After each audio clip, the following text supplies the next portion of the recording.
We are going to do the below the line challenge for our family of 4. This is a challenge that's been around for about 7 years now, and the idea is to feed yourself on $1.50 a day per person, which is considered the poverty line under which many millions of people around the world have to survive. So there's plenty of videos on the internets of single people doing the $1.50 a day challenge for 5 days. Basically, the idea is to gain an awareness of what it is like to have such limited funding to feed yourself on. 5 days at $1.50 for one person is $7.50. I have not seen a whole family do it. So we're going to do our family of 4 at $1.50 per person per day for 5 days. So that's $30 for groceries for 5 days for all of us. Now, normally, we don't even spend $30 in a week. We spend almost nothing on groceries because of dumpster diving and couponing. We eat a lot better with dumpster diving than we probably will with this $1.50 per person per day challenge for 5 days. But a lot of people don't dumpster dive or can't dumpster dive and also don't have the couponing opportunities we have. So we will forego all of our dumpster dove food and do this basically $6 a day to feed the family of 4 challenge. So wait a minute. It's called the below the line challenge. I'm new to this. I'm learning as we go. $1.50 By per person hearing per what you're day saying. for 5 days. What you're saying is regularly our family eats below the poverty line? Way below. Because we spend almost nothing because we dumpster dive. That's amazing. Like crazy hippie homeless people. Yes. So we went to Wegmans. Normally we wouldn't just drive half an hour to get a good deal on milk because that wouldn't be frugal. That wouldn't make sense. But we were passing by the Wegmans anyway because we had a doctor's appointment up that way. So we stopped in and got a gallon of milk for $2.26. I broke a 20 for that, so I have $17.74 worth of change in my pocket to go to Aldi, and then I'd like to save the final $10 of our 30 to check out what's available at Dollar Tree. We've arrived in beloved Aldi. Frugal Daddy is getting the shopping cart. I'm thinking we're going to be looking for your typical frugal items like rice, beans, bananas, oats. I forget what else. I think pre-Thanksgiving is the perfect time to be doing this challenge because it really will hopefully help us get an awareness of what other people go through and how lucky we are to have dumpsters full of food to pull out. And we're just actually blessed in very many ways. So I think this is a good time of year to do the below the line challenge. Alrighty. $17.74 is what we're willing to go with right now at Aldi to hit the $20, and then we'll still have 10 left. Clearly we're not going to be buying anything like soda or treats or junk food or cookies. Why are you looking at donuts? $1.50 per day per person. No, that's not going to be in the budget. $1.50. I can eat them in a day. Stop it. This is also good for people on food stamps whose benefits also might be cut considerably because you really need to make every penny count. You need to get the most nutrition for every penny, and you aren't going to waste any money on frivolous things like soda and junk food. All right, here are the foods I ended up buying. I got, I think, about 13 bananas. That's the only fresh fruit I got. I got 2 loaves of white bread at Aldi. We got a dozen eggs, a very large container of oatmeal, the gallon of skim milk, this box of 12 ramen noodles. And yes, I wish I didn't feel like I had to resort to ramen noodles because I know they're not very good for you. I know they have a lot of sodium. I know they're very fatty.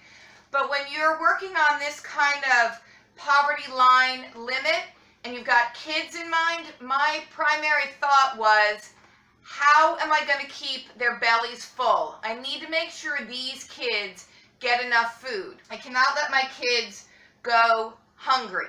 And also, when you are on this limited amount of money, which is this below the line challenge, or if you're on food stamps and very limited, whatever the source of your limitation is, you can't afford to be particularly adventurous with your food choices. You can't pick something and say, oh, let's splurge, let's buy an avocado, maybe the kids will like that.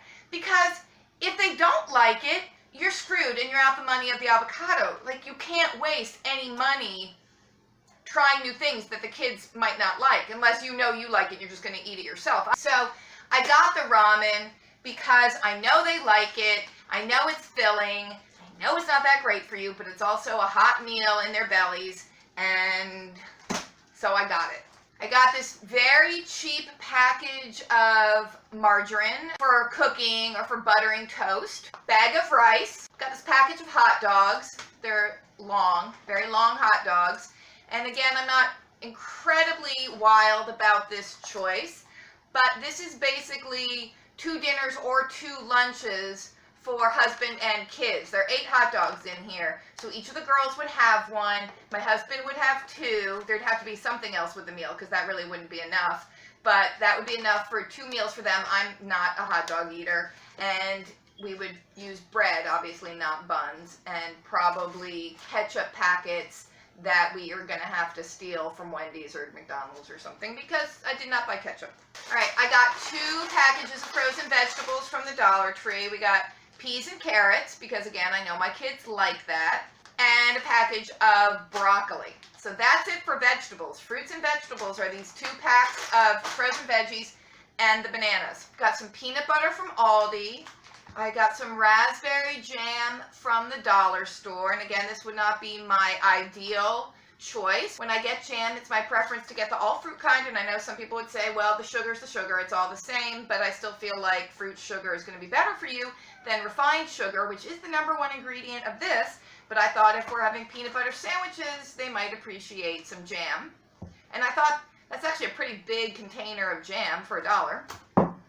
Got a can of baked beans. I'm thinking baked beans on toast is a likely meal for me when they're all having hot dogs. Garlic powder, which I thought would add flavor to the rice and beans. I kind of needed it anyway. I got $1 worth of black beans, which I already dumped in this container because I'm going to soak them now for a good long time, and I'm going to cook them all up at once. So I'm only using the energy from the stove like 1 time to cook a big pot of beans, and then I'll bag them and freeze them and use them as we need them. It's a lot of beans. I personally love rice and beans. My kids really like the rice. They're not wild about the beans, but it's just like a conceptual thing because I know they actually like it with beans, but they think they don't. And then at the Dollar Tree, I got these 2 little 4 packs of yogurts. So I'm thinking in their lunch boxes, a peanut butter and jelly sandwich and a little yogurt. I think that would probably fill them up. For breakfasts, I'm thinking probably eggs and toast, or toast and peanut butter, or oatmeal, or a banana smoothie made with the banana and the skim milk and some ice, or the oatmeal with banana cut up on it, or plain oatmeal is probably not their favorite thing, but I'm thinking if I stirred some of the raspberry jam into it, that would give it some nice flavor and some sweetness, since sugar does seem to be the primary ingredient of this jam. So that's what I've started with, and clearly we're all going to notice there is a lack of fresh fruits and vegetables, but again, you want to keep the family full. I think that there's going to be leftover of a lot of this stuff at the end of 5 days. So if one was then going to roll the project forward to another 5 days and another $30 spent, some of this would figure into that. Like, I don't think we're going to use this whole jar of jam or this whole jar of peanut butter in 5 days. So in the next 5 days, I wouldn't really need to buy the peanut butter and jam, and that would free money up for something else, like, I don't know, like some lettuce for salad or some tomatoes or some carrots. I would love to have gotten some baby carrots at Aldi when they have them on sale for 49 cents a bag, but they were $1.29 a bag, and just couldn't do that. Now, I did not spend the whole $30.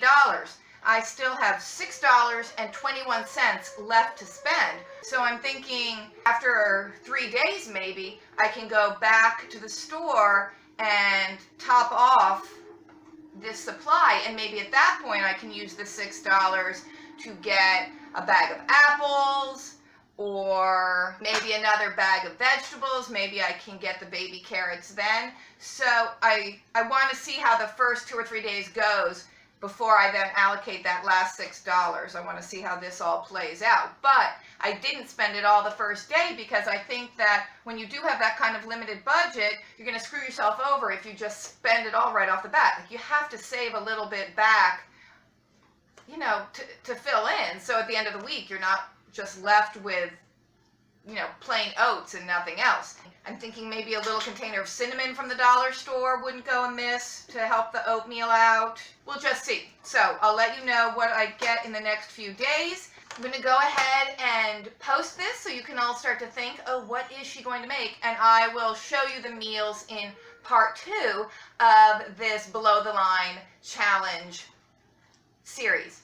All right, thanks for watching. Wish me luck. I know, not a lot of fruits and vegetables here, but only $6 left to play with, which actually is a decent amount.